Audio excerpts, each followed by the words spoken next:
Decode presented by KEI Wires and Cables. विकसित भारत का विकसित वायर को presented by Muthoot Finance gold loan. सोना क्या नहीं कर सकता। को powered by Mongia steel, steel का बादशाह। पंजाब नेशनल बैंक, भरोसे का प्रतीक। In association with JK smart tyre, safe fuel stay safe. Doctor ortho ayurvedic oil एवं कैप्सूल, अब दर्द भी घुटने टेकेगा। सभी पशुपालकों की पसंद, देश का नंबर 1 कपिला पशु आहार।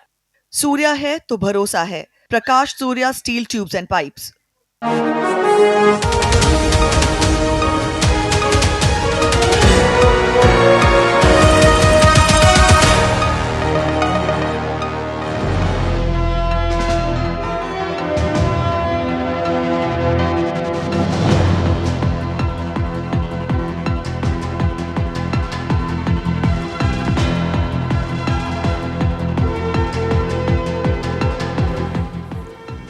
नमस्कार, मैं हूं सुधीर चौधरी और डिकोड में आपका स्वागत है। तो आइए आज की खबरों को आपके लिए डिकोड करते हैं।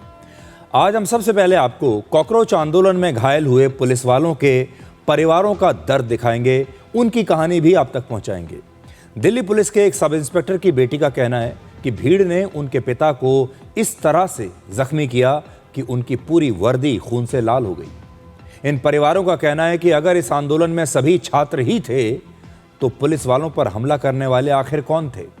आज इनकी सबसे बड़ी तकलीफ ये है कि जो पुलिस संसद भवन की रक्षा कर रही थी, उसी संसद में उन्हीं पुलिस वालों को विपक्षी दलों के नेता क्रिमिनल्स बता रहे हैं, उनके खिलाफ बात कर रहे हैं। अब तक आपको इस हिंसक प्रदर्शन में सिर्फ एक पक्ष की कहानी सुनाई गई। आज हम आपको इसका दूसरा पक्ष भी दिखाएंगे, क्योंकि जो पुलिस वालों के परिवार आज सामने आए वो भी इसी देश के नागरिक हैं। उनके भी उतने ही अधिकार हैं जितने बाकी लोगों के। इसके बाद आपको बताएंगे कि आज कैसे पप्पू यादव और राहुल गांधी ने मिलकर संसद में हिंदू आस्था के नाम पर नौटंकी की और विपक्ष के नेता इस पर ठहाके लगाकर जोर जोर से हंस रहे थे, तालियां बजा रहे थे। ये वो नेता हैं जो खुद कभी राम मंदिर नहीं गए, लेकिन आज उन्होंने संसद भवन के परिसर में राम मंदिर की छवि धूमिल करने की कोशिश की और देश के 100 करोड़ हिंदुओं के धैर्य की परीक्षा ली।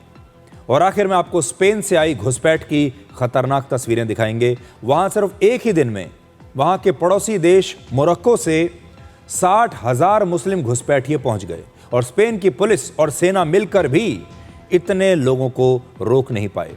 कल्पना कीजिए, अगर हमारे देश में कभी ऐसा हो जाए तो क्या इस बार घुसपैठियों के अधिकारों को लेकर जंतर मंतर पर एक नया आंदोलन तो शुरू नहीं हो जाएगा। इसलिए आज सबसे पहले आप भारत से लगभग 7,500 किलोमीटर दूर स्पेन से आई ये खतरनाक तस्वीरें देखिए। जब स्पेन के एक शहर जिसका नाम है स्योटा शहर में सिर्फ एक ही दिन में वहां के पड़ोसी देश मोरक्को से लगभग 60,000 मुस्लिम घुसपैठिए यहां पर आ गए। इसके बाद आपको हम यह भी बताएंगे कि अगर कभी भारत में ऐसा हुआ तो कैसे घुसपैठियों के अधिकारों के नाम पर, ह्यूमन राइट्स के नाम पर हो सकता है एक नया आंदोलन खड़ा कर दिया जाए। इसके बारे में बात करेंगे, लेकिन पहले इन तस्वीरों को देखिए।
Venía, Guillo, rajándose con toda la concertina por la espalda.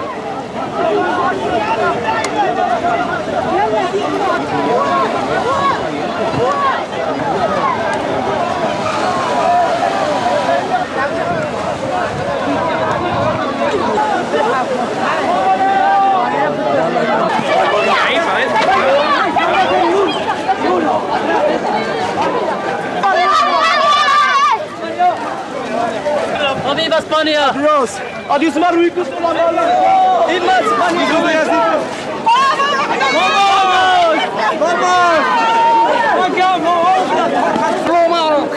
¡Viva Roma!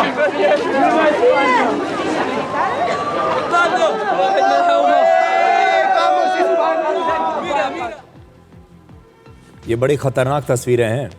Spain Europe के सबसे सुरक्षित देशों में से एक है और इन घुसपैठियों के बीच स्पेन पहुंचने की रेस लगी हुई है।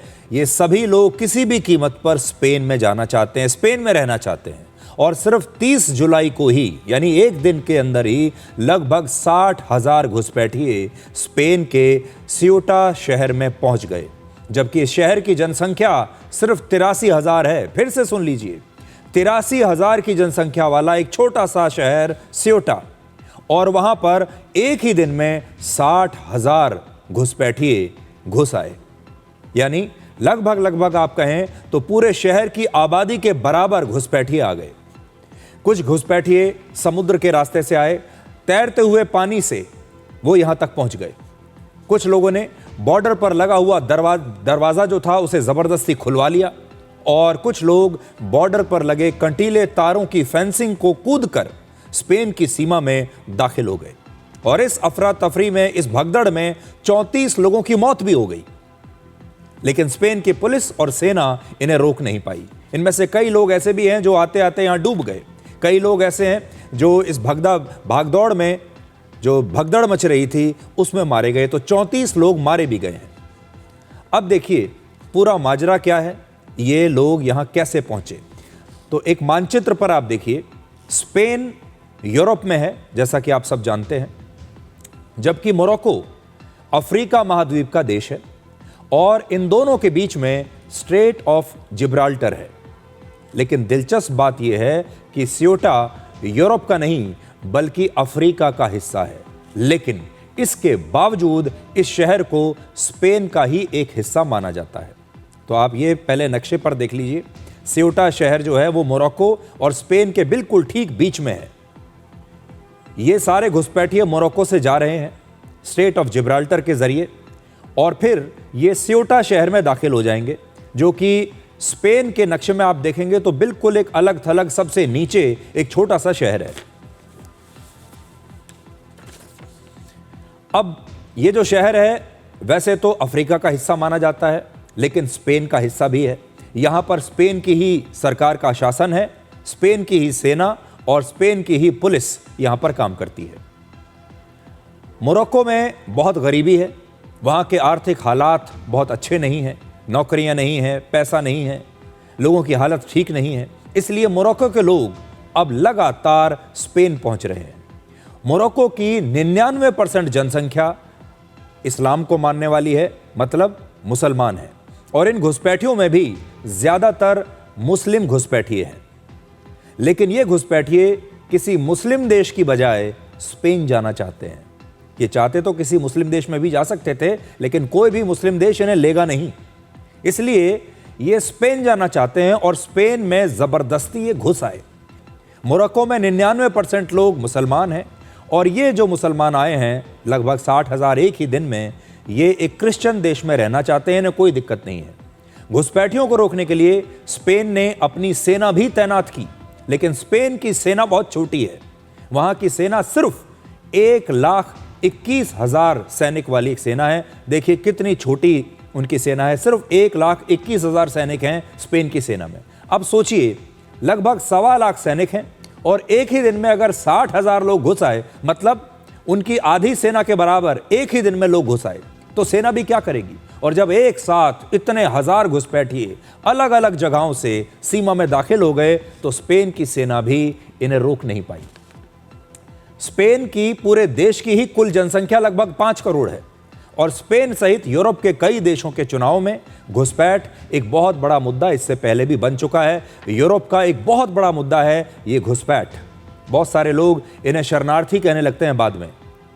स्पेन में इस समय गठबंधन की सरकार है जिसकी विचारधारा लेफ्ट लिबरल है, राइट विंग नहीं है, और ये घुसपैठ के मुद्दे पर बहुत नर्म रुख अपनाने वाली एक सरकार है। ये मानव अधिकारों में बहुत यकीन रखती है, ये शरणार्थियों की समस्या को बहुत नरम तरीके से देखती है और ये इन शरणार्थियों को भी बहुत ज़्यादा सख्ती से इनके साथ निपटना नहीं चाहती क्योंकि ये अपने आप को लिबरल कहते हैं। खुले विचारों वाली सरकार है और ये सरकार इसी साल एक ऐसा कानून लेकर आई जिसके बाद घुसपैठियों को भी स्पेन की नागरिकता अब दी जा सकती है, जबकि स्पेन की जो राइट विंग पार्टियां हैं वहां पर इस समय इमरजेंसी लगाने की मांग कर रही हैं। तो स्पेन में जो राष्ट्रवादी पार्टियां हैं वो कह रहे हैं कि घुसपैठ हमें मंजूर नहीं, इस समय आप इमरजेंसी लगा दीजिए, हालात बहुत खराब हो गए हैं, स्पेन की सेना इन्हें रोक नहीं पा रही। लेकिन स्पेन की जो सरकार है वो इस समय लेफ्ट लिबरल सरकार है, वो इन्हें बहुत नरमी से देखती है और इनके मानव अधिकारों को भी बहुत ध्यान में रखना चाहती है। ये समस्या स्पेन में हो रही है। अब बड़ा सवाल यह है कि अचानक इतनी बड़ी संख्या में घुसपैठिए मोरक्को से स्पेन क्यों पहुंचने लगे। इसकी बड़ी वजह है स्पेन के सुप्रीम कोर्ट का एक फैसला जो भी हाल ही में आया है। इस फैसले के मुताबिक समुद्री रास्ते से स्पेन में दाखिल होने वाले घुसपैठियों को तुरंत उनके देश वापस नहीं भेजा जा सकता। सुप्रीम कोर्ट का फैसला है और जिससे इन घुसपैठियों को बड़ी राहत मिल गई। इसलिए ज्यादातर घुसपैठिए अब समुद्र के रास्ते से ही स्पेन पहुंच रहे हैं क्योंकि सुप्रीम कोर्ट ने कह दिया है कि जो समुद्र के रास्ते से आ रहे हैं, जो समुद्र में पकड़े भी जा रहे हैं, उन्हें अब आप वापस उनके देश नहीं भेज सकते तुरंत। ये सारे घुसपैठिए अब समुद्र के रास्ते, पानी के रास्ते आ रहे हैं क्योंकि वो ये जानते हैं कि पकड़े जाने के बाद भी स्पेन की सरकार उन्हें वापस उनके देश अब नहीं भेज पाएगी। चाहे उन्हें जेल में डाल दे लेकिन वो रहेंगे स्पेन में ही और कुछ दिनों के बाद स्पेन के नागरिक भी बन सकते हैं। अगर अदालतें इस तरह के फैसले जब लेती हैं किसी देश में तो किसी भी देश की सुरक्षा कई बार खतरे में आ जाती है और स्पेन में भी इस समय यही हो रहा है। उन लोगों की कोई गलती नहीं, वो अपने टैक्स भी देते हैं, वो एक शरीफ नागरिक भी हैं, लेकिन अब उन सारे लोगों को इन घुसपैठियों की वजह से बहुत परेशानी का सामना करना पड़ेगा। ये सारे घुसपैठी उनका हक मारेंगे, उनकी ज़मीन लेंगे, उनके घरों को लेंगे, उनकी नौकरियों को लेंगे। जो सारी सुविधाएं स्पेन की सरकार ने अपने नागरिकों के लिए रखी हैं उन सब में अब ये भी हिस्सेदार बन जाएंगे। लेकिन स्पेन का दावा है कि इन सभी घुसपैठियों को वो वापस भेजेगा, इन्हें वापस भेजा जाएगा, ये वो दावा कर रहे हैं। और इस समय की जो नई खबर वहां से आई है वो ये कि स्पेन ने अब तक 60,000 में से 37,000 घुसपैठियों को वापस मोरक्को भेज भी दिया है। यानी स्पेन के मुताबिक अब लगभग 23,000 घुसपैठिए ही उसके इलाके में बचे हैं। लेकिन सोचिए, इतने छोटे से शहर में भी अगर 23,000 घुसपैठिए बच गए तो ये भी बहुत बड़ी बात है।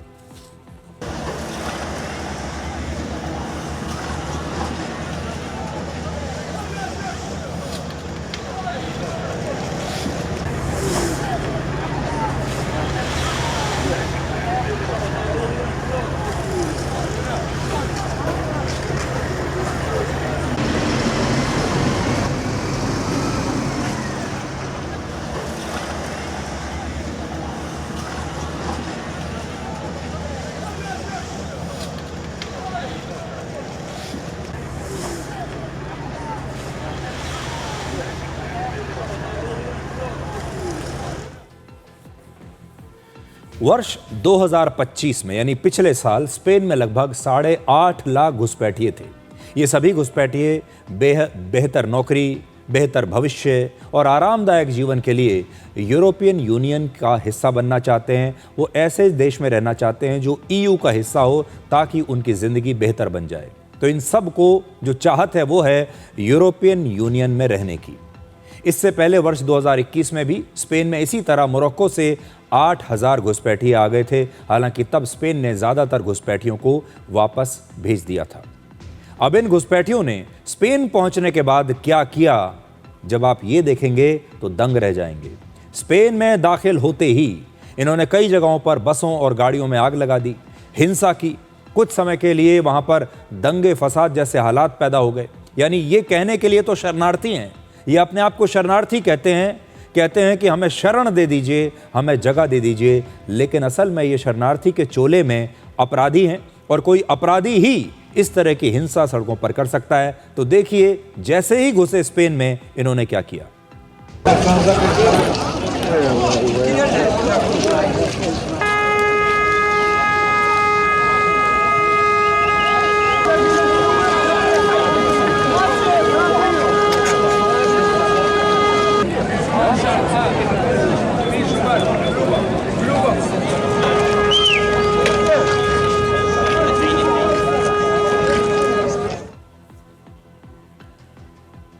आप सोच रहे होंगे कि आज डी कोड की शुरुआत में मैं आपको ये स्पेन की खबर क्यों दिखा रहा हूँ। ये तो स्पेन में हो रहा है, 7,000 किलोमीटर दूर भारत से कुछ चीज़ हो रही है, उससे हमारा क्या लेना देना। आपका भी लेना देना है। ये बहुत ख़तरनाक बात है। ये शरणार्थियों का जो मुद्दा है, ये चाहे स्पेन हो या भारत, ये बराबरी के लिए ख़तरनाक है। इस पर वहाँ भी राजनीति होती है, इस पर हमारे देश में भी राजनीति होती है। अब ज़रा कल्पना कीजिए कि सिर्फ एक दिन में भारत की सीमा के अंदर 50,000 घुसपैठिए अगर आ जाएं और लगातार ऐसा ही होता रहे, और कुछ दिनों के बाद हमारे यहाँ लाखों घुसपैठिए आ जाएं।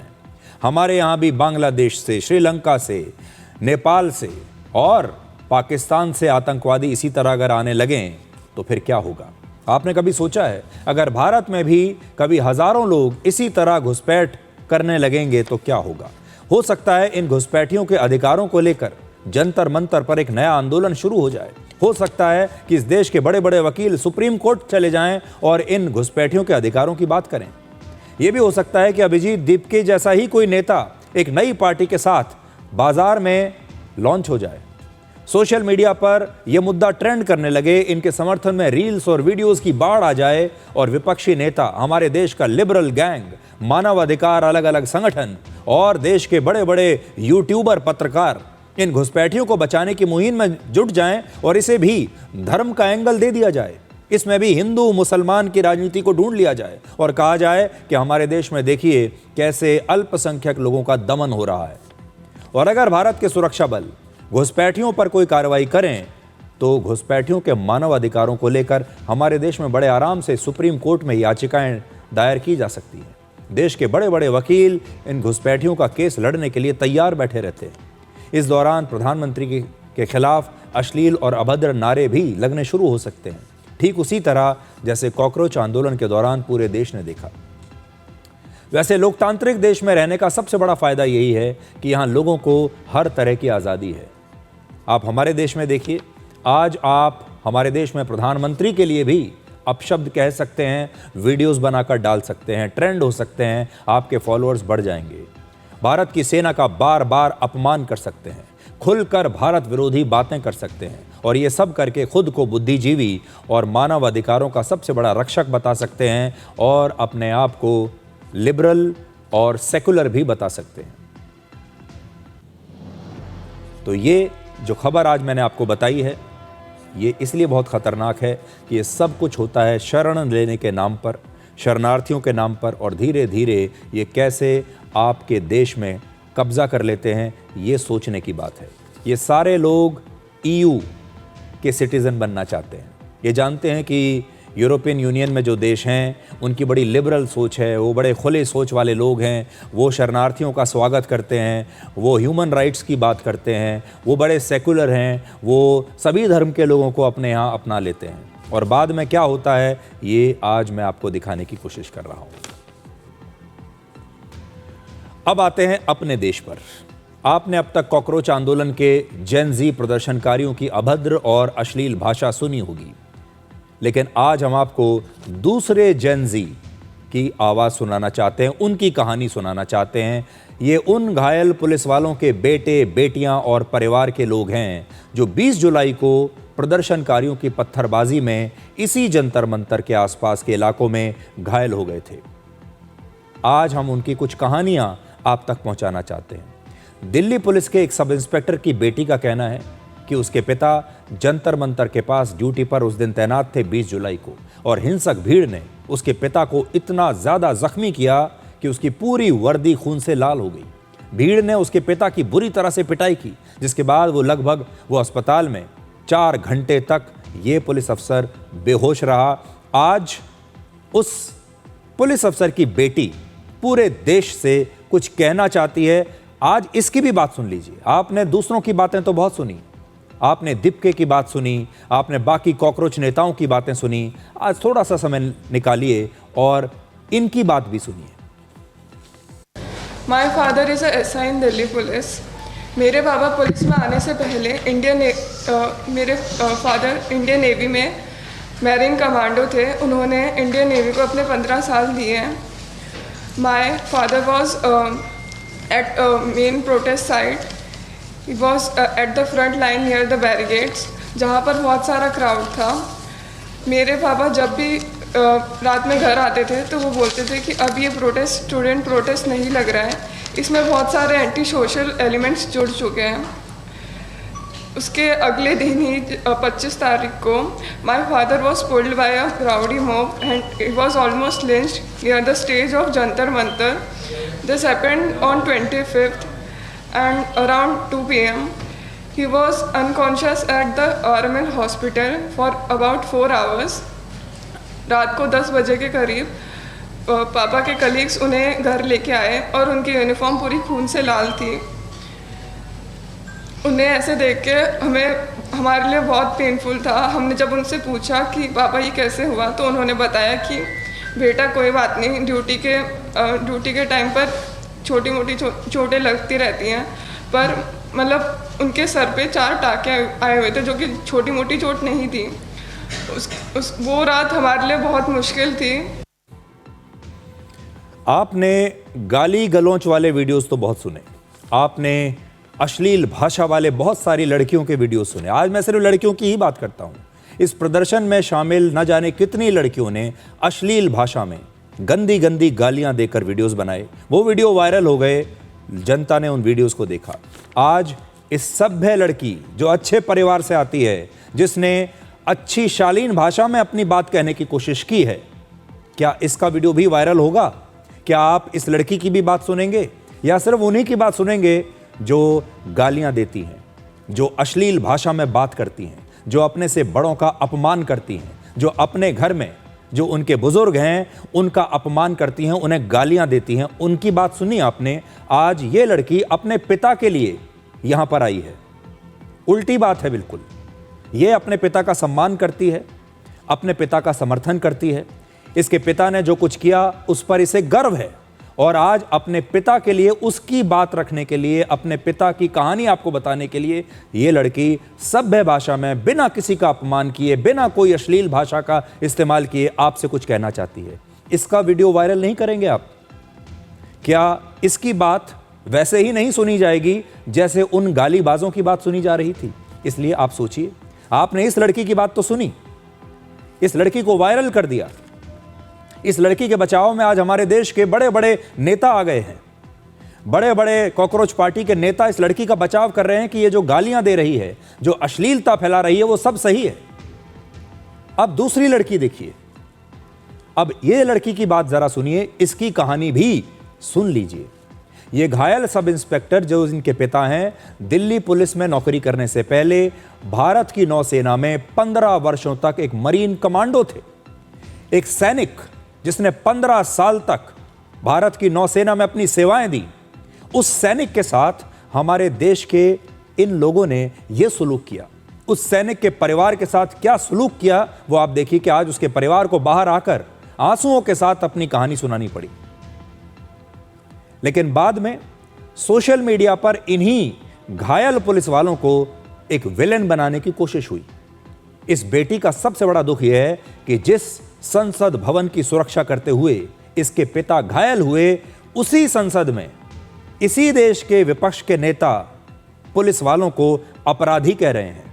इसी देश के नेता, इसी देश के कुछ लोग उसी संसद में बैठकर कह रहे हैं कि पुलिस वालों के खिलाफ कार्रवाई की जाए।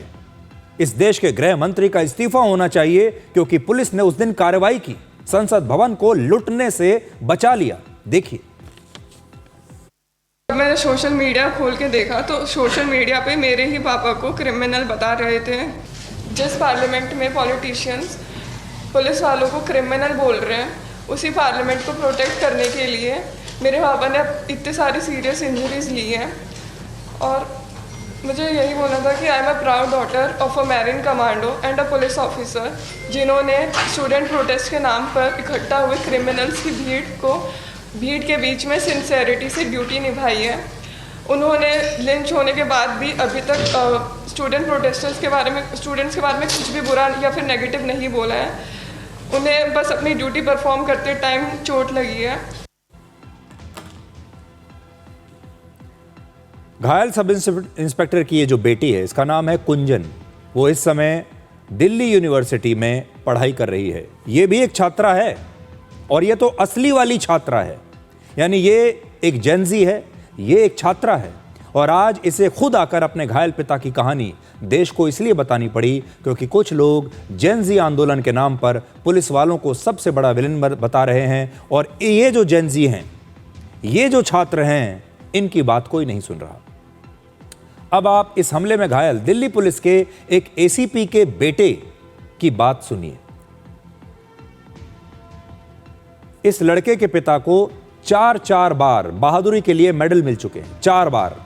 लेकिन खुद को छात्र बताने वाले उपद्रवियों ने इसके पिता को बुरी तरह से घायल कर दिया और इसके पिता के सिर में 4 टांके लगाने पड़े। और अब आप इस युवा की बात सुनिए। मेरे पापा एसीपी है, जिन्होंने अपने पूरे करियर में 4 गैलेंट्री हासिल करे हैं। मेरे ग्रैंडफादर बीएसएफ में थे, उन्होंने 1971 की जंग में लड़ाई करी थी। मेरे पापा भी जंतर मंतर के फ्रंट लाइंस पे उनकी ड्यूटी लगी थी प्रोटेस्ट में। And on 25 May at 2 PM मुझे पता चला कि मेरे फादर को उनके हेड पे इंजरी आ रखी है उनके फ्रेंड के थ्रू। जब मैंने फ़ोटो देखी तो उनके हेड को शेव कर रखा था और उनके हेड पे लाइक स्टिचेस लग रहे थे 4। उसको देख के I was like really frustrated and मैं बहुत ज़्यादा डरा हुआ था। जब मेरे पापा घर आए तो उन्होंने मुझे बताया कि जो स्टूडेंट्स की जो प्रोटेस्ट, उसमें बस स्टूडेंट्स नहीं है, उसमें राउडीज़ है, उसमें एग्रेसर्स हैं जो लाइक इस अपॉर्चुनिटी का यूज़ कर रहे हैं just to create chaos. And on 25 May unprovoked उन्होंने मेरे पापा और उनकी टीम के ऊपर पेल्टिंग स्टार्ट कर दी। उस टाइम मेरे पापा बिल्कुल भी प्रिपेयर नहीं थे, वो अपने सबऑर्डिनेट्स को ब्रीफ कर रहे थे। And when the pelting started, मेरे पापा अपने सीनियर ऑफिसर्स को लाइक एक सेफ प्लेस में सेक्लूड करने चले गए, बट एक स्टोन उनके हेड पे हिट कर गया एंड उनका सर फट गया और उन्हें इंजरी हो गई। अब सोचिए, ये सच्ची कहानी है या सच्ची घटना है? वायरल नहीं हुई, बस यही फर्क है। दिल्ली पुलिस के ये जो एसीपी हैं, ये इस घटना में बुरी तरह घायल हुए, लेकिन सोशल मीडिया पर दिल्ली पुलिस के खिलाफ ही लगातार रील्स बनाई गई, लगातार इन्हें वायरल किया गया और ये कोशिश की गई कि इस देश के लोग उसी पुलिस के खिलाफ खड़े हो जाएं। मैं जब भी ऑनलाइन जाता हूँ एंड जब भी मेरे फ्रेंड्स मुझे रील्स भेजते हैं एंड ट्विटर पे लिंक्स भेजते हैं कि उसमें पुलिस के खिलाफ बहुत ज़्यादा लाइक डेरोगेटरी टर्म से बात कही जाती है, लाइक उनके एकदम खिलाफ होते हैं, हमारी साइड की कोई बात भी नहीं करता। मैं एक स्टूडेंट हूँ और मुझे पता है कि मेरे पापा जो एक पुलिस ऑफिसर है वो किसी ऐसे स्टूडेंट को हर्ट नहीं करेंगे, वो एक स्टूडेंट की केयर करेंगे। And my father didn't deserve this. अब आप इसी हमले में घायल एक असिस्टेंट सब इंस्पेक्टर की पत्नी की बात सुनिए। उन्होंने कहा कि भीड़ में मौजूद उपद्रवियों ने पत्थर और हथियारों से पुलिस कर्मियों को घायल किया था और उनके पति को जो घायल किया गया, ऐसा उन्हें इस प्रकार से घायल किया गया कि उनके पति का जो हेलमेट है वो भी बुरी तरह से टूट चुका था। उस दिन हेलमेट ना पहना होता अगर इनके पति ने, तो उस हेलमेट की जगह उसका सिर होता। मेरे पति को भी जो ड्यूटी के दौरान हेलमेट दिया जाता है उनका हेलमेट भी पूरी तरह से टूट गया था, और यदि कोई पत्थर का टुकड़ा हेलमेट टूटने के बाद उनके सर पर लगता तो शायद वो आज इस दुनिया में नहीं रहते। ये सोचकर और ये उनके बताए जाने पर मैं इतनी ज़्यादा मतलब मेरी रूह कांप गई थी कि इसके बाद मेरा और मेरे परिवार का क्या होता। 20 तारीख के बाद से आज तक यही नैरेटिव चलाया जा रहा है कि जो छात्र थे, जो छात्रों का प्रोटेस्ट था, उसको कि पुलिस के द्वारा बर्बरता से छात्रों को पीटा गया, लेकिन ऐसा नहीं है। ये अलग एक प्रोटेस्ट का एक हिस्सा दिखाया जा रहा है, जबकि प्रोटेस्ट का दूसरा हिस्सा कुछ और ही है। और मैं अपने चुने हुए प्रतिनिधियों से यही निवेदन करना चाहती हूँ कि वो अपने जो संसद की सुरक्षा में पुलिसकर्मी लगे रहते हैं, और उस संसद की जो एक हमारे देश का सम्मान है, मेरे देश का सम्मान है, उसकी सुरक्षा में जो पुलिसकर्मी हर समय और देश की आंतरिक सुरक्षा में जो पुलिसकर्मी हर समय लगे रहते हैं, उनके बारे में भी संसद में कुछ मुद्दे उठाए जाएं। इस हमले में दिल्ली पुलिस के एक और एसीपी घायल हुए थे और उनकी पत्नी ने आज बताया कि इस विरोध प्रदर्शन में छात्र नहीं बल्कि बड़ी संख्या में बाहर से आए उपद्रवी शामिल थे। 20 जुलाई की रात, देर रात जब वो घर पहुंचे चोटिल हालत में, वो क्षण मेरी और मेरी बेटी 2 साल की बेटी के लिए बहुत ही दर्दनाक, बहुत ही ट्रॉमेटिक था। एक यूनिफॉर्म के पीछे सिर्फ एक पुलिस कर्मी नहीं होता, उसके पीछे होती है उसकी माँ, पिता, पत्नी, बच्चे और पूरा परिवार, जो देर रात तक वेट करता है कि वो सकुशल घर लौट आए। इस विरोध प्रदर्शन में जो पुलिस वाले घायल हुए, उनके ये बच्चे और उनके परिवार, ये सब इसी देश के नागरिक हैं। इनके पास भी प्रदर्शनकारियों की तरह वही सारे अधिकार हैं जो इस देश के किसी भी नागरिक को मिलते हैं। इनके भी वही मानव अधिकार हैं जो बाकी के लोगों के हैं। क्या ये इस देश के बच्चे नहीं हैं? क्या ये युवा आगे चलकर नीट की परीक्षा नहीं देंगे? क्या ये जो बच्चे हैं जिनसे अभी हमने आपको मिलवाया, क्या ये छात्र नहीं हैं? क्या इन्हें आगे चलकर नौकरी नहीं चाहिए? आज बड़ा सवाल देश के सामने ये है कि सिर्फ एक तरफ के लोगों की बात सुनी जा रही है, लेकिन दूसरी तरफ के लोगों की बात आज नहीं सुनी जा रही है।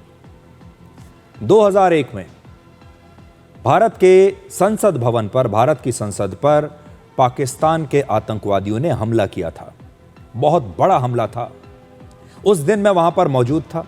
मैंने अपनी आंखों से उस हमले को देखा था, उसे मैंने कवर किया था, और मैं यही जो जगह आप देख रहे हैं, मैं यहीं पर मौजूद था। इसलिए आपको मैं ये बता सकता हूं कि उस दिन अगर हमारे देश के ये बहादुर सुरक्षाकर्मी ना होते, उस दिन यही पुलिस के लोग वहां पर ना होते जिन्होंने अपनी जान दे दी, अगर ये उस दिन ना होते तो ये आतंकवादी हमारे देश की संसद में घुसकर न जाने हमारे देश के कितने मंत्रियों को, कितने सांसदों को मार डालते। ये दुनिया का सबसे बड़ा आतंकवादी हमला बन जाता। लेकिन इन पुलिस वालों की, सुरक्षा कर्मियों की बहादुरी की वजह से ही हमारी संसद पर एक खरोंच तक नहीं आई और उन्होंने इन आतंकवादियों को संसद के अंदर नहीं जाने दिया। ये सीमा पार से आए हमारे दुश्मन थे जिन्हें हमने रोक दिया। इस बार जो लोग संसद के अंदर घुस जाना चाहते थे वो हमारे अपने ही देश के, हमारे ही देश में रहने वाले लोग थे। अगर यही पुलिस वाले अगर उस दिन इन प्रदर्शनकारियों को न रोकते संसद भवन में जाने से, तो इस बार हमारी संसद लुट जाती। आप सोच भी नहीं सकते उस दिन क्या होता। इसलिए आज मैं आपसे ये कहना चाहता हूं, छात्र छात्रा बनकर अभी तक आपने जिन अश्लील वीडियोस को देखा, जिन गाली गलौच वाले लोगों के वीडियोस को देखा, आज थोड़ी देर इन छात्रों के लिए भी समय निकालिए। पुलिस वालों के इन परिवार के लोगों के लिए भी अपना समय निकालिए, दिमाग लगाइए और सोचिए कि ये सब कुछ क्यों हो रहा है।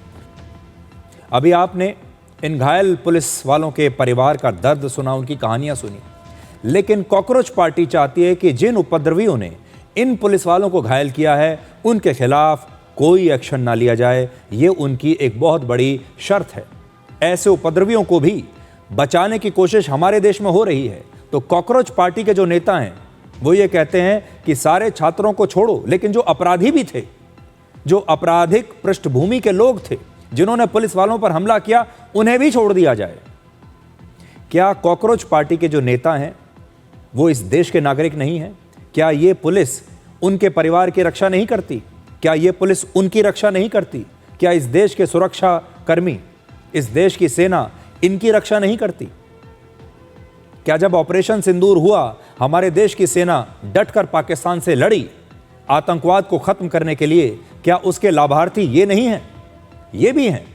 फिर ये ऐसा कैसे कह सकते हैं कि हमारे देश के पुलिस वालों पर ही कार्रवाई होनी चाहिए, हमारे देश के सुरक्षा बलों को कोई चोट पहुंचा दे और ये उनकी तरफदारी करते हैं?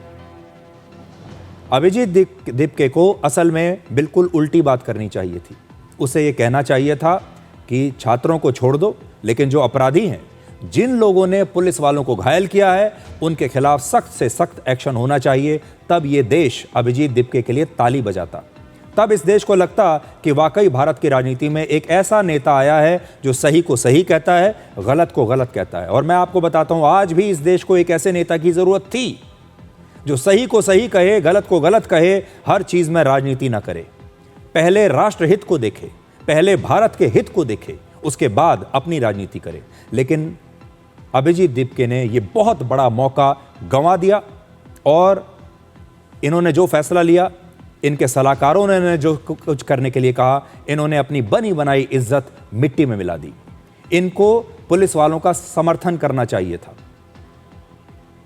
और आज जब राहुल गांधी से यही सवाल पूछा गया कि विरोध प्रदर्शन में घायल पुलिस वालों के परिवारों ने आज अपनी कहानियां सुनाई हैं देश को, आपको इस पर क्या कहना है? तो इस सवाल को सुनकर राहुल गांधी भड़क गए और उन्होंने उस पत्रकार से ही सवाल कर दिया कि क्या आप बीजेपी से हैं? जरा सुनिए। राहुल, जो पुलिस वाले घायल हुए थे उनके परिवारों ने प्रेस कॉन्फ्रेंस की। बीजेपी के हो गया? नहीं, बीजेपी का नहीं, पुलिस वाले के जो परिवार वाले उन्होंने प्रेस कॉन्फ्रेंस की। ये बार बार बीजेपी का बोल देने का क्या मतलब है सर? तरीका नहीं है सर, आप हर बार बीजेपी का बोल देंगे। एक बार मैं आपको और सुनाना चाहता हूं। राहुल गांधी से जब पुलिस वालों के परिवार के बारे में पूछा गया, मैं चाहता हूं कि उनकी ये बात आज रात आपके कानों में गूंजती रहे। आप फिर से सुनिए। राहुल, जो पुलिस वाले घायल हुए थे उनके परिवारों ने प्रेस कॉन्फ्रेंस की। बीजेपी के हो गया? नहीं, बीजेपी का नहीं, पुलिस वाले के जो परिवार वाले उन्होंने प्रेस कॉन्फ्रेंस की। ये बार बार बीजेपी का बोल देने का क्या मतलब है सर? तरीका नहीं है सर, आप हर बार बीजेपी का बोल देंगे। तो देखिए, अब हमारे देश में जो माहौल बना दिया गया है वो ये है कि अगर आपने पुलिस वालों के परिवार के बारे में कोई सवाल किया, अगर आपकी सहानुभूति पुलिस के साथ है, सुरक्षा बलों के साथ है, भारत की सेना के साथ है, घायल पुलिस वालों के परिवारों के साथ है, तो आप बीजेपी हैं, तो आप पत्रकार नहीं हैं, तब आप गोदी मीडिया हैं। और अगर आप पुलिस के खिलाफ बोलते हैं, भारतीय सेना के खिलाफ बोलते हैं, भारत के लोकतंत्र के खिलाफ बोलते हैं, अगर आप उन अश्लील वीडियो बनाने वाली लड़कियों और लड़कों के समर्थन में बोलते हैं, तब आप असली पत्रकार हैं। अगर आपने वो बात की होती तो राहुल गांधी खड़े होकर 5 मिनट तक आपसे बात करते, लेकिन क्योंकि सवाल उल्टा था, राहुल गांधी की पसंद का नहीं था, तो राहुल गांधी ने सिर्फ ये कह दिया कि आप बीजेपी हैं। और आप यकीन मानिए, विपक्ष के नेताओं से, राहुल गांधी से जब भी सही सवाल किया जाता है तो वो यही कहते हैं कि आप बीजेपी हैं। आपने देखा है, राहुल गांधी भारतीय सेना पर भी सवाल उठाते हैं, दिल्ली पुलिस के इस मुद्दे पर भी राजनीति करते हैं, जबकि राहुल गांधी खुद हमेशा ऐसे ही पुलिस कर्मियों की सुरक्षा में रहते हैं। आज राहुल गांधी जो इतने सुरक्षित हैं, इसी पुलिस के घेरे में रहते हैं, इन्हीं सुरक्षा कर्मियों के, पैरामिलिट्री फोर्सेस की सुरक्षा में रहते हैं, उसी का आनंद उठाते हैं। लेकिन आज जब इन्हीं पुलिस वालों के परिवार ने अपना दर्द देश को बताया, तो राहुल गांधी उस पर कुछ नहीं बोले, राजनीति करने लगे। राहुल गांधी की सुरक्षा में उनके जो सुरक्षा गार्ड हैं, उनके जो पर्सनल सिक्योरिटी में लोग लगे हुए हैं, उन्हें एक बार राहुल गांधी से ज़रूर ये पूछना चाहिए कि सर, आपने हमारे परिवारों की कहानियां सुनकर ये बात क्यों कही? उन्हें भी एक बार जरूर राहुल गांधी से बात पूछनी चाहिए। उन्हें तो बार बार राहुल गांधी से मिलने का मौका मिलता ही होगा, क्योंकि वो तो राहुल गांधी के चारों तरफ सुरक्षा घेरा बनाकर रहते हैं। उन्हें भी राहुल गांधी से ये पूछना चाहिए कि क्या उनके परिवार नहीं है। अगर राहुल गांधी की रक्षा करते करते कोई सुरक्षा बल का अधिकारी या कोई सैनिक मारा गया, उसकी जान चली गई, तब राहुल गांधी यही बात करेंगे?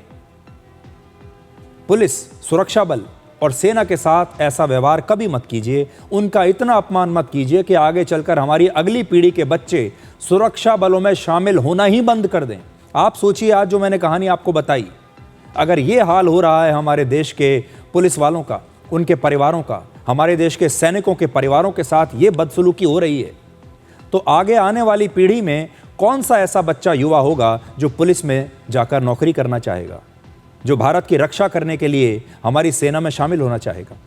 कौन करेगा पुलिस में नौकरी, सुरक्षा बल में नौकरी? आपको पुलिस और सुरक्षा बलों में और सेना में भर्ती करने के लिए इस देश में युवा नहीं मिलेंगे। और फिर आपके यहां भी वही होगा जो स्पेन में हो रहा था।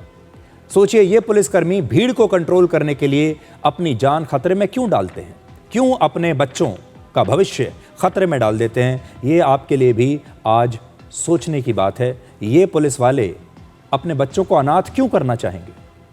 जैसा कि कल हमने आपको बताया था, जेन ज़ी ने इस आंदोलन के दौरान ऐसे अश्लील रील्स और वीडियोस बनाए जिनमें भद्दी और अश्लील भाषा का इस्तेमाल किया गया। पूरा देश इससे नाराज़ है, गुस्से में है। देश के आम लोगों में बहुत गुस्सा है, नाराज़गी है और बहुत लोगों को इससे तकलीफ हो रही है। वो मानते हैं कि विरोध दर्ज करने का जो तरीका है वो मर्यादा के अंदर होना चाहिए। और ऐसे गालीबाजों के खिलाफ कल से ही हमने एक नई मुहिम शुरू की है, जिसका नाम हमने रखा है इंडिया अगेंस्ट गालीबाज। तो अगर इस देश के जो अच्छे कंटेंट क्रिएटर्स हैं, इस देश के जो सभ्य, शालीन और मर्यादा में रहने वाले कंटेंट क्रिएटर्स हैं, जो रील्स बनाते हैं, उन्हें इंडिया अगेंस्ट गालीबाज के हैशटैग के साथ अपनी रील्स बनानी चाहिए और देश को बताना चाहिए कि हमारे देश में एक बड़ा वर्ग ऐसा है जो इन चीज़ों की इजाज़त नहीं देता। पिछले 24 घंटे में देश भर के लोगों ने इस हैशटैग पर अपने विचार शेयर किए हैं और सभी सिर्फ एक बात कह रहे हैं कि विरोध के नाम पर अश्लील भाषा का इस्तेमाल बर्दाश्त नहीं होगा। ये सारे लोग ऐसे हैं जिन्होंने हमें लिखा है। देखिए, अगर आप भी ये मानते हैं कि असहमति जताने के लिए गाली गलौज और अश्लील भाषा का इस्तेमाल बिल्कुल नहीं होना चाहिए, तो इस मुहिम से जुड़िए, क्योंकि ये भारत के हर परिवार के संस्कारों के लिए एक बड़ी चुनौती है। हमें लगता है आपको भी इस मुहिम से जुड़कर अपने विचार देश के साथ शेयर करने चाहिए और इन गालीबाजों को करारा जवाब आपको भी देना चाहिए। तो इंडिया अगेंस्ट गालीबाज मुहिम से आप जुड़िए, जिसमें हम यही कह रहे हैं कि आप देखिए, इसका एक बड़ा रूप मैं आपको दिखाता हूं। इंडिया अगेंस्ट गालीबाज, ये है हैशटैग इंडिया अगेंस्ट गालीबाज। हैशटैग के साथ आप अपने सोशल मीडिया पोस्ट कर सकते हैं। और जो बात हम कह रहे हैं वो यही है, respect is cool, abuse is not. Respect, सम्मान, ये है कूल चीज। गाली देना कूल कभी नहीं हो सकता। कॉकरोच आंदोलन के दौरान नोएडा की रहने वाली एक 25 साल की लड़की, जिसका नाम आप अब तक रट चुके हैं, उसका नाम है रुचिका सिंह। इस लड़की ने प्रधानमंत्री मोदी के बारे में बेहद अभद्र भाषा में रील्स बनाई थी, बयान दिए थे और पूरे देश में इस लड़की की आलोचना हो रही है। पूरा देश आज इस लड़की को पहचानता है। इस गालीबाज लड़की के खिलाफ नोएडा पुलिस ने एक एफआईआर दर्ज कर ली है, लेकिन अब हमारे ही देश में कुछ लोग इस लड़की के पक्ष में आ गए हैं, इस लड़की को सही बता रहे हैं, इसकी भाषा को सही बता रहे हैं। और कॉकरोच पार्टी का अध्यक्ष अभिजीत दीपके भी इस गालीबाज लड़की का समर्थन कर रहा है। कमाल की बात है, आप देखिए, अभिजीत दीपके ने आज इस गालीबाज अश्लील लड़की के लिए उसका बचाव करते हुए क्या कहा है। गाली देना कोई अपराध नहीं है। गाली देना इज नॉट अ क्राइम। अगर कोई गाली देता है वो बुरा हो सकता है, वो बुरी बात हो सकती है, तो उसको आप समझाइए, उसको आप कहिए कि गाली मत दो। लेकिन केस किस बात पर किया जा रहा है?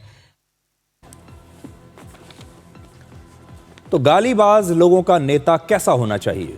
अभिजीत दीपके जैसा होना चाहिए, जो एक तरफ ऐसी गालीबाज लड़की का बचाव करे और दूसरी तरफ खुद भी प्रधानमंत्री मोदी का बार बार अपमान करे, बार बार उनका मजाक उड़ाए। कभी वो प्रधानमंत्री मोदी का नाम लेकर उनका अपमान करता है, कभी उन्हें फ्रांस कहकर उनका मजाक उड़ाता है, और वो प्रधानमंत्री मोदी के वीडियोस पर आपत्तिजनक कमेंट्स करना कभी नहीं भूलता। अब ज़रा इस नेता की खुद की आप भाषा देख लीजिए। एक जगह उन्होंने प्रधानमंत्री मोदी के वीडियो पर लिखा, your skin is brighter then the countries future, ये लिख रहे हैं, और अब उनकी भाषा देखिए। यार मोदी वाला एंगल तो ये था ना, ऐसा कुछ फ्रेंड्स, हेलो फ्रेंड्स।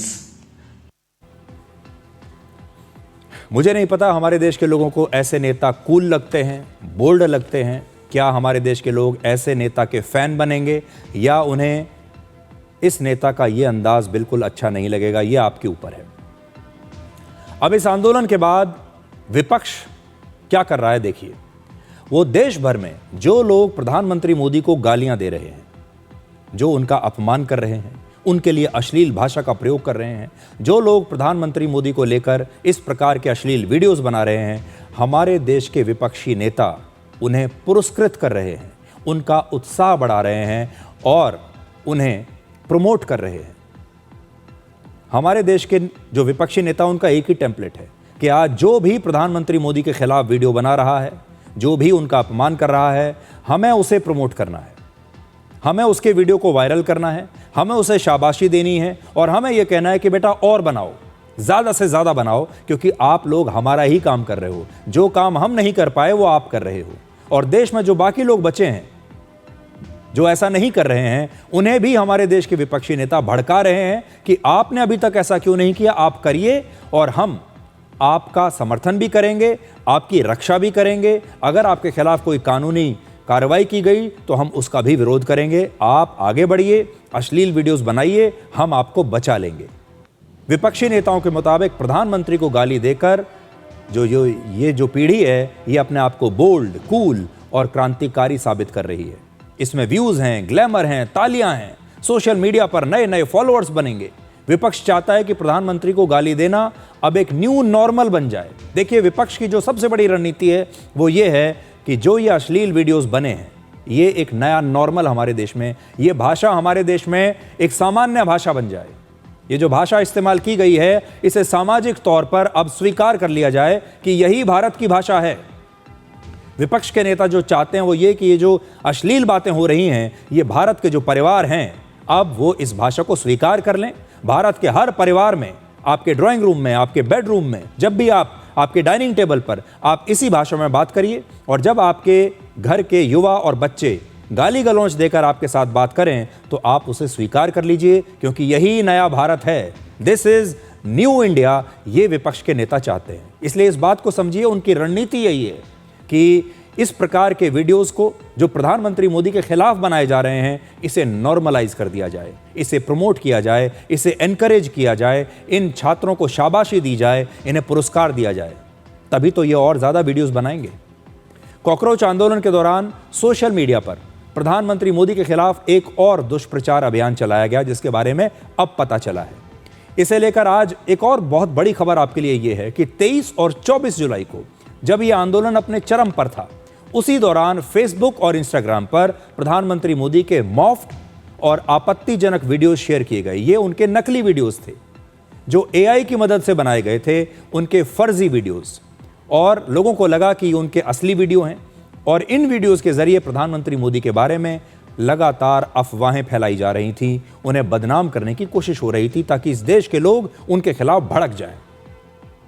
यह एक बहुत बड़ा अपराध है, और इस मामले पर हैदराबाद की साइबर क्राइम पुलिस ने 2 एफआईआर दर्ज की हैं। सबसे बड़ी बात यह है कि इस एफआईआर में फेसबुक, इंस्टाग्राम और व्हाट्सएप को चलाने वाली कंपनी मेटा के इंडिया हेड अरुण श्रीनिवास को भी आरोपी बनाया गया है। यहां पर आप सभी को एक बात जरूर ध्यान में रखनी चाहिए कि एक हफ्ते में यह दूसरा मौका है जब कॉकरोच आंदोलन के दौरान इसी कंपनी मेटा को लेकर गंभीर सवाल उठे हैं, इसी कंपनी फेसबुक को लेकर गंभीर सवाल उठे हैं। इससे पहले फेसबुक पर प्रधानमंत्री मोदी का जो पहला सेल्फी वीडियो था, उसे कुछ समय के लिए ब्लॉक कर दिया गया था, जिसके बाद सरकार ने मेटा के global head of public policy को समन किया।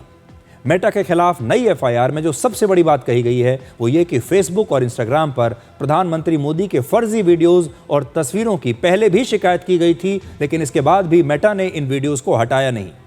पुलिस को फेसबुक और इंस्टाग्राम के ऐसे 20 लिंक्स दिए गए हैं जिनके जरिए प्रधानमंत्री मोदी के बारे में अफवाहें फैलाई गई।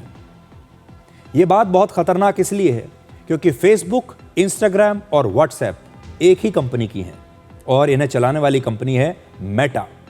मेटा का आज भारत में कितना ज्यादा बड़ा असर है आप पर, आपके परिवार पर, ये आंकड़े देखिए। भारत में व्हाट्सएप के 85 करोड़ यूजर्स हैं, पूरी दुनिया में 300 करोड़ यूजर्स हैं। दुनिया के लगभग हर 4 व्हाट्सएप यूजर्स में से एक भारतीय है। पूरी दुनिया में इंस्टाग्राम के 200 करोड़ यूजर्स हैं जिसमें से 47 करोड़ भारत में हैं। इंस्टाग्राम इस्तेमाल करने वाला भी हर चौथा इंसान भारतीय है। भारत में 37.5 करोड़ लोग फेसबुक का भी इस्तेमाल करते हैं। देखिए कितनी बड़ी संख्या में लोग फेसबुक, इंस्टाग्राम और व्हाट्सएप इस्तेमाल करते हैं और ये सब एक ही कंपनी के हैं। फेसबुक, इंस्टाग्राम और व्हाट्सएप के अलावा भारत में 4 और सोशल मीडिया प्लेटफॉर्म्स काफी लोकप्रिय हैं। ये हैं यूट्यूब, टेलीग्राम, स्नैपचैट और एक्स। इन 7 सोशल मीडिया प्लेटफॉर्म्स के भारत में मौजूद कुल अकाउंट्स में मेटा की अकेले की हिस्सेदारी 66% है, 66%, जबकि बाकी के जो 4 सोशल मीडिया प्लेटफॉर्म्स हैं इनकी हिस्सेदारी सिर्फ 34% है। फेसबुक, इंस्टाग्राम और व्हाट्सएप को मिलाकर मेटा का भारत की 50% से ज्यादा आबादी पर सीधा प्रभाव है। सोशल मीडिया प्लेटफॉर्म चलाने वाली दुनिया की बड़ी बड़ी टेक कंपनीज अब सिर्फ कंपनियां नहीं हैं, वो दुनिया में अलग अलग देशों में चुनावों को प्रभावित कर सकती हैं। किसी खास पार्टी, किसी खास नेता या विचारधारा के पक्ष में या विपक्ष में वोटर्स का ध्यान खींच सकती हैं, उनके फैसले को प्रभावित कर सकती हैं। वो किसी भी आंदोलन या विरोध प्रदर्शन के पक्ष में या विपक्ष में माहौल बना सकती हैं। आज ये कंपनियां कई देशों में वहां की सरकारों से भी ज्यादा ताकतवर हो गई हैं। अमेरिका जैसे देश में भी फेसबुक पर चुनावों को प्रभावित करने के आरोप लग चुके हैं। याद कीजिए वर्ष 2016 में अमेरिका में राष्ट्रपति के चुनाव में political consulting firm Cambridge Analytica ने फेसबुक के डेटा के आधार पर लोगों को उनकी पसंद के हिसाब से ट्रंप के पक्ष में राजनीतिक विज्ञापन दिखाए थे, ऐसे आरोप लगे थे। इस चुनाव में ट्रंप जीत गए थे और 2017 में वो पहली बार अमेरिका के राष्ट्रपति भी बने। अमेरिका में कैम्ब्रिज एनालिटिका विवाद बहुत चर्चा में रहा था। इसी तरह से centre for economic policy research की एक रिपोर्ट आई जिसके मुताबिक 2016 में फेसबुक पर कुछ ऐसे चुनावी विज्ञापन दिखाए गए जिससे बड़ी संख्या में लोगों ने ट्रंप के पक्ष में वोट डाला था। पिछले साल नेपाल में जब वहां की सरकार ने सोशल मीडिया को ब्लॉक कर दिया तो जेन जी का आंदोलन शुरू हुआ और उसके बाद सत्ता में परिवर्तन हुआ। यह एक बहुत बड़ा गेम है, यह एक बहुत बड़ी साजिश भी हो सकती है। अब एक छोटा सा ब्रेक के बाद आपको दिखाएंगे आज कैसे राहुल गांधी और पप्पू यादव ने मिलकर संसद में हिंदू आस्था के नाम पर एक बहुत बड़ी नौटंकी की।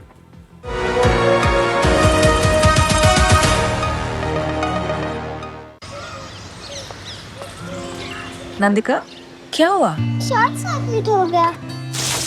यहाँ स्पेशलिस्ट की जरूरत है, मामूली वायर्स नहीं, वायर्स का स्पेशलिस्ट।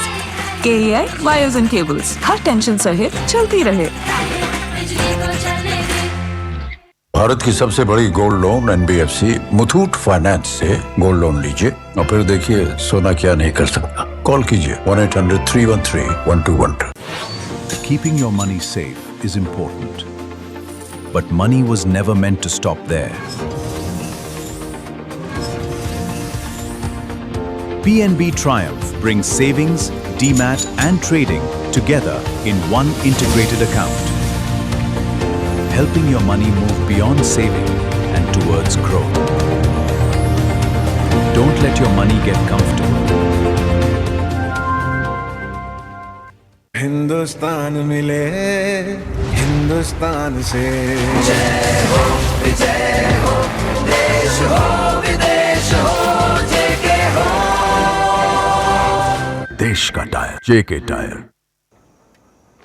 पापा, फीस ज्यादा है। बेटा, याद है बोनस के कुछ पैसे हमने दूसरे खाते में रखे थे? 2 साल से खाते में कोई लेन देन नहीं हुआ है, शायद इनऑपरेटिव हो गया होगा। तो अब बैंक जाके या वीडियो KYC से KYC अपडेट कराओ, खाता होगा एक्टिव एकदम फ्री। चलो कहाँ? एडमिशन कराने। आता हुआ एक्टिव। आरबीआई कहता है जानकार बनिए, सतर्क रहिए।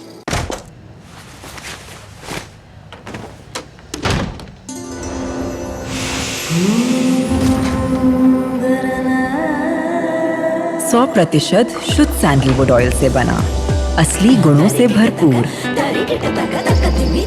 और खुशबू ऐसी जो दे एक खास एहसास।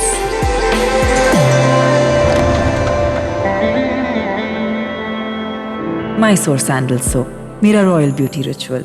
भारत की सबसे बड़ी gold loan NBFC Muthoot finance से गोल्ड लोन लीजिए और फिर देखिए सोना क्या नहीं कर सकता। कॉल कीजिए 1-800-313-1212।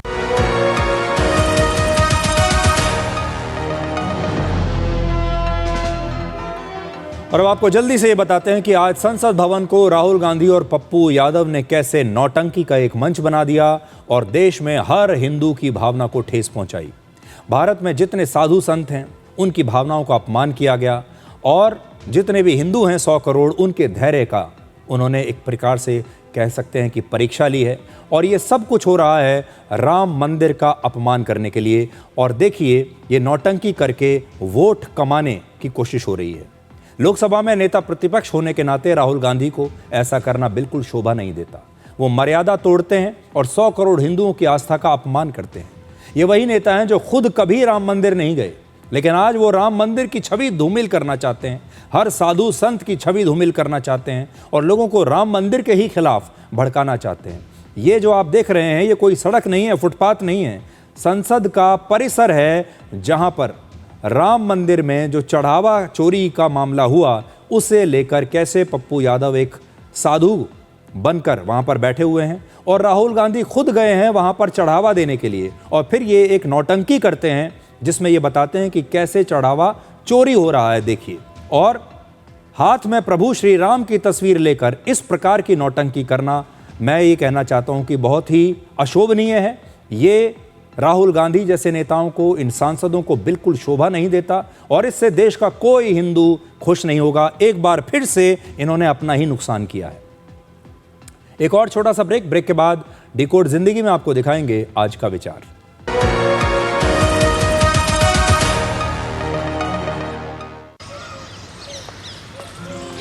नंदिका, क्या हुआ? शॉर्ट सर्किट हो गया। यहाँ स्पेशलिस्ट की जरूरत है। मामूली वायर्स नहीं, वायर्स का specialist. KEI wires and cables, her tension सहित चलती रहे।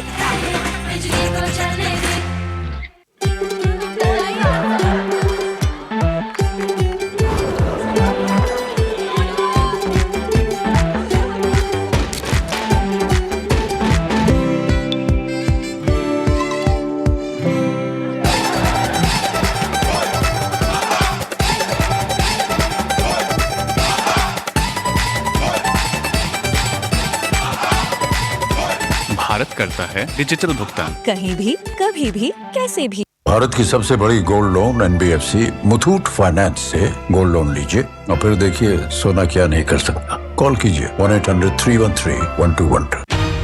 इस देश की हर माँ, बच्चे, बूढ़े, जवान, खिलाड़ी, डॉक्टर, इंजीनियर, सबको गाय भैंस की दूध की शक्ति पर भरोसा है। पर जब इन पशुओं को कपिला पशु आहार मिलेगा, तभी तो दूध सिर्फ ज्यादा ही नहीं, शक्ति से भरपूर भी होगा।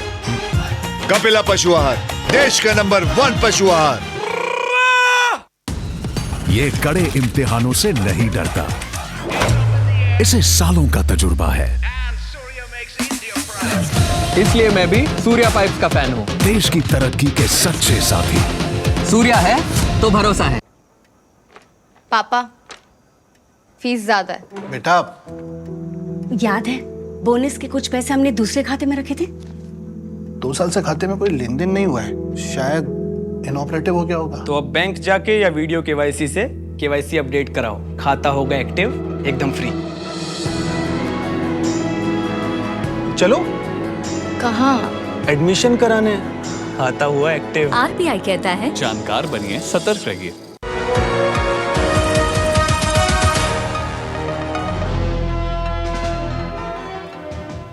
तो डिकोड के आज के एपिसोड को इस समय तक 7.6 मिलियन व्यूज मिल चुके हैं, मतलब 76 लाख व्यूज अभी तक हमें आज के मिले हैं। आप हमें बहुत प्यार करते हैं, हम पर विश्वास करते हैं, रोज़ हमें देखने के लिए आते हैं। इसके लिए आपका बहुत बहुत शुक्रिया। तो आज के लिए डिकोड में इतना ही। अब आपसे हमारी अगली मुलाकात होगी कल रात 9 बजे। तब तक आप खुश रहिए, सुरक्षित रहिए, स्वस्थ रहिए। पिता को किस उम्र तक कमाना है ये उनके बच्चे तय करते हैं, उम्र नहीं। नमस्कार।